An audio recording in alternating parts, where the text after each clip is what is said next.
RNG is a term that gets thrown around quite a lot nowadays. RNG actually stands for Random Number Generator, but RNG has sort of become a catch-all term that describes all randomness in video games. I've even heard people use it in board games, which is interesting.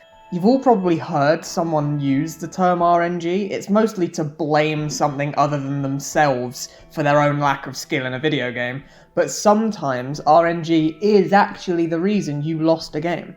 RNG has a profound effect on the games we play. Anything from Hearthstone to Bingo has randomness at its core. If your numbers aren't called in Bingo, you don't win. If you don't draw your important cards in Hearthstone, you don't win. But one of these games has professional players, a ranking system, and tournaments all year round, and one of those games is Bingo.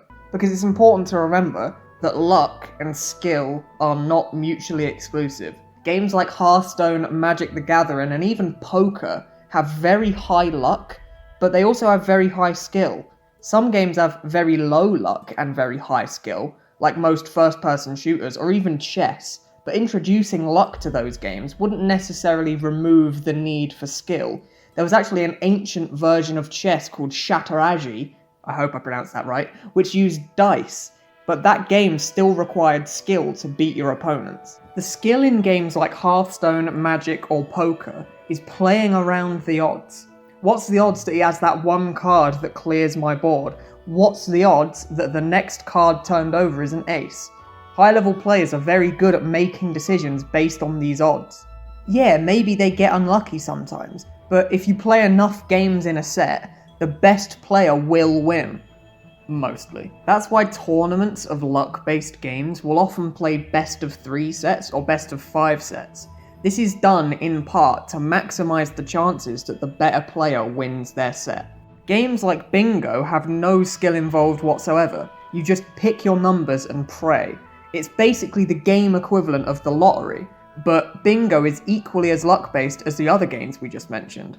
Whereas the other games allow you to make decisions to play around your odds, Bingo doesn't. Hearthstone, for example, allows you to make decisions based on things that have happened previously in your game. If he's already used that one twisting nether, the odds are he doesn't have the second one. But in Bingo, all of the decision making is done before the game technically starts, and there's nothing you can do to gain an edge on other players inside the game. Multiplayer games are very obviously affected by luck. A game where the winner or loser can be decided by something outside of the player's control can feel really frustrating. But what about luck in a single-player game? Luck shows up in many different forms in single-player games. Roguelike games will have randomly generated worlds to make every single playthrough feel new and fresh. The Binding of Isaac would get pretty boring pretty fast if every single run had the exact same level layout as the last. Randomly generated worlds will rarely screw over the player though, so people don't really care. In fact, people tend to like procedurally generated worlds in games because it gives the game a lot of replay value. If the randomness in the game doesn't really negatively impact the player, then players don't really mind it. If the player has the potential to get lucky with a good item spawn, but getting unlucky is fairly uncommon, then players won't really mind. Whereas if the randomness in the game is extremely heavy and getting unlucky is very punishing, then the player starts to complain. People are mostly fine with procedurally generated worlds, but they're mostly not fine with loot boxes, random crits, and item RNG, and stuff like that. Some single-player RNG makes absolutely no sense. This idiot in Super Mario Sunshine can't be damaged until a certain combination on that slot machine rolls around. So sometimes it happens immediately, but sometimes you have to wait around for it to happen for minutes on end. That sort of randomness doesn't positively impact the player in any way. They either get unlucky and get frustrated waiting around, or they get lucky, but their only reward is being able to progress the fight at a reasonable pace. Stuff like this pops up occasionally in games, where the randomness seems to only exist to pad out the game length. And in my opinion, things like this shouldn't exist in games. If you're going to have luck in a single-player game, it needs to serve the player. It needs to either give them a chance to get lucky or not negatively impact them when they get unlucky. Having moments where the pacing grinds to a halt just for the sake of randomness should be avoided at all costs.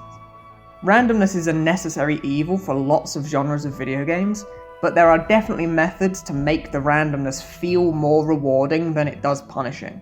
Having randomness be a skill testing element of a game is fine, but having it be the only determining factor to whether you win or lose is not fine.